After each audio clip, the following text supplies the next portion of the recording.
سلام دوستای گلم، روز و شبتون بخیر باشه.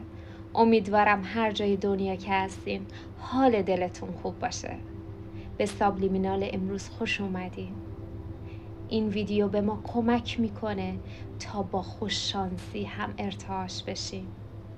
میتونیم با کمک این ویدیو خوششانسی رو به راحتی وارد زندگی خودمون کنیم. عزیزانم، ازتون میخوام یک مکان آرام و راحت رو برای خودتون پیدا کنید.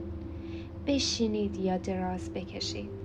ستون فقراتتون رو در حالت راست و کشیده قرار بدید.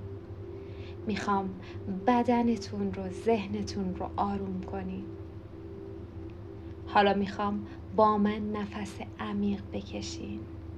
دمی عمیق و باز دمی آرام.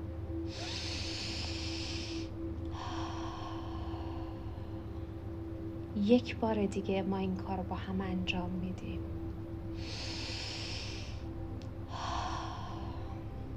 هر باری که ما نفس میکشیم میخوایم انرژی مثبت، فرکانس مثبت رو وارد بدنمون، وارد ریه‌مون کنیم و با هر بازدم میخوایم انرژی های منفی، گرفتگی ها و مقاومت هایی که نسبت به خوششانسی داریم رو به بیرون بفرستیم.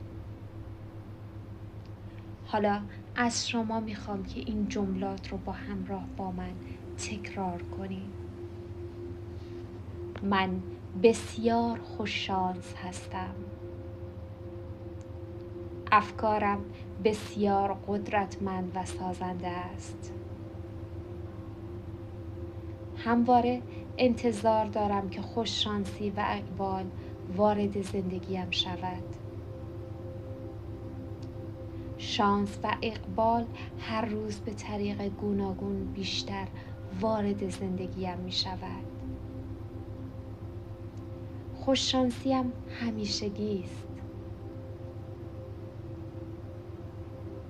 خوششانس بودنم به ویژگی‌های اصلیم تبدیل شده. همه من رو فرد بسیار خوششانس و خوش اقبال می دونن. همواره در زمان مناسب، در مکان مناسب هستم. همواره در زمان مناسب اتفاق دلخواهم را تجربه می کنم.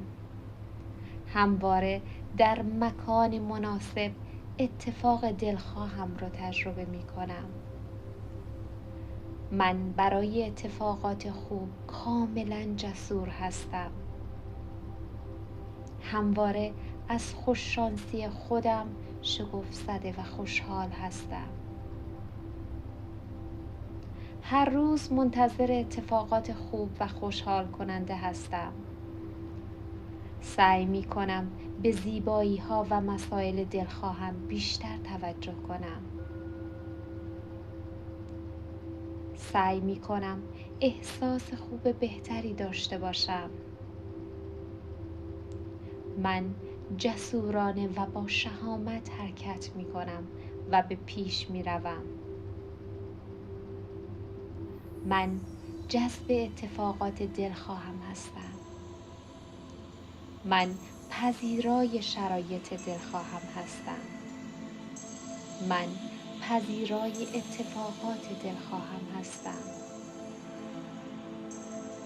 من همیشه با فرصت‌های فوق‌العاده برخورد می‌کنم. خداوند من را در زمان مناسب به مکان مناسب هدایت می‌کند.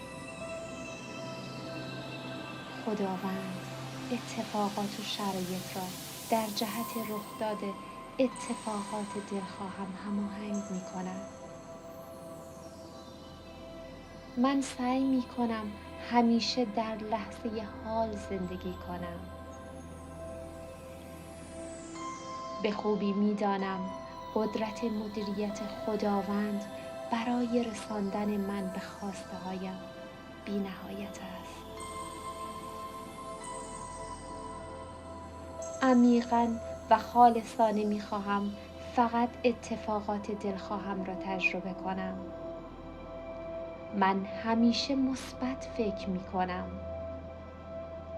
من نسبت به آینده دید مثبتی دارم. من نسبت به خلق شرایط دلخواهم، در آینده بسیار خوشبینم. من نسبت به اتفاقات فوق‌العاده در آینده بسیار خوشبینم. من عمیقاً باور دارم که خداوند برایم همیشه بهترین ها رو میخواد. من عمیقاً باور دارم که خداوند برام اتفاقات عالی رو رقم میزنه. من به خوبی فرصت‌های غیر منتظره رو شناسایی میکنم، درک میکنم. من عمیقاً باور دارم که خداوند همیشه برای من خوشبختی، سلامتی، ثروت و آرامش میخواهد. من همیشه منتظر اتفاقات خوب هستم. من همیشه انتظار اتفاقات فوق‌العاده خوشحال کننده هستم. من به داشتن احساس خوب اهمیت می دهم. من به داشتن احساس و حال خوب بسیار اهمیت می دهم. من روزهایم را در آرامش و احساس خوب سپری می کنم. من درباره خواسته ها و اتفاقات دلخواهم تجسم می کنم. من درباره خواسته ها و اتفاقات دلخواهم می نویسم. من درباره خواسته ها و اتفاقات دلخواهم از پیش سپاسگزاری می کنم. من هر روز به خاطر اتفاقهای خوبی که در زندگیم هست سپاسگزاری می کنم. من همیشه به خاطر نعمت‌ها و زیبایی‌های زندگیم سپاسگزاری می کنم. ضمیر ناخودآگاه من تمامی پیام‌هایی که پنهان موجود در این سابلیمان رو میشنوند و اونها رو در من پیاده سازی میکنند. تمامی تغییرات و تاثیرات ناشی از این سابلیمان در من دائمی و همیشگی است.